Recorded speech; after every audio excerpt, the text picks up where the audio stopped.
We're going to switch gears now and take a closer look at the job market because we keep reporting here how job openings seem plentiful. But don't let that fool you. There is still plenty of competition out there. And here with some advice on how to get noticed by those hiring managers and land your dream job is Mandi Woodruff-Santos, Yahoo Finance's contributor and co-host of the Brown Ambition podcast. So Mandi, this is a good one. And I know that you're a career coach. So before we get into that advice, just tell me what you're seeing there on the ground in terms of job openings and the competition that's out there. Absolutely. I know it does seem like every place is hiring, and there are a lot of jobs. In fact, there's two job openings for every job seeker, but it really depends on your specific industry and what is happening there. And for the professionals that I'm talking to, they're in very competitive markets, media, entertainment, tech, even the education sector, right? And I feel like what I'm hearing from my clients is, man, why am I not getting through? Why am I not getting to the final round? Or if I am getting to the final round, I'm not getting the position. And they are exhausted. Job searching is exhausting. So a lot of what I want to talk about today is like, how do you actually stand out in that crowd if you're in a very particularly competitive space? Now, here's a stat you threw out there that was a little jarring. Up to 70% of job listings are not even posted online. So what is a job seeker to do?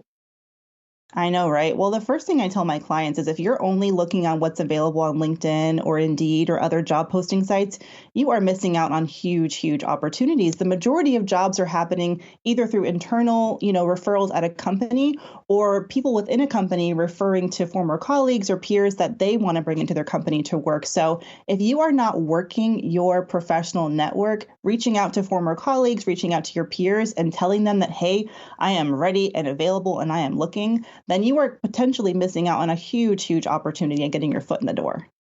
And part of that is really building your professional brand. And I think we have more ways to do that now than ever with all of the social media at our disposal. So what's your advice there? Listen, this is something that everyone should be really focused on. What is your professional brand? Now, we think of brands and we think of like influencers and social media and all of that. But let's just break it down and dial it back. Within your company, do people know your name? Is your name being spoken about in rooms that you're not sitting in? Are you actually getting inbound requests from recruiters, from hiring managers on LinkedIn and other platforms to ask you if you're interested in joining a company? Those are some signals that you could have a strong professional brand. And what I see from my clients who are really struggling to get their foot in the door or get noticed is that their professional brand has gone stale. They're not getting those inbound requests. So what I coach them on is how to start positioning yourself for those great opportunities. Actually talking about your accomplishments on LinkedIn. Yes, I know it's kind of cringe, but actually finding opportunities to share. I've got thoughts on industry trends. I've accomplished XYZ at my company. Even an easy way to do this and actually make yourself look good without, feeling too braggy is to shout out your team members, especially if you're a manager with direct reports. Actually say, hey, my team just finished this awesome sprint toward this goal. We accomplished it. You're going to tag everybody. When you do that on LinkedIn, you are reminding people that you exist. You're also reminding them that you're a great manager. You've got good team skills, and you are potentially being seen by recruiters who may have a juicy opportunity, but wouldn't have thought of you unless they had seen that post from you. So that's one way. Right. You got to toot your own horn, right? Because if you don't, really, who will? Sometimes it happens, but generally you have to do it yourself. All right. Let's roll some of these tips into one.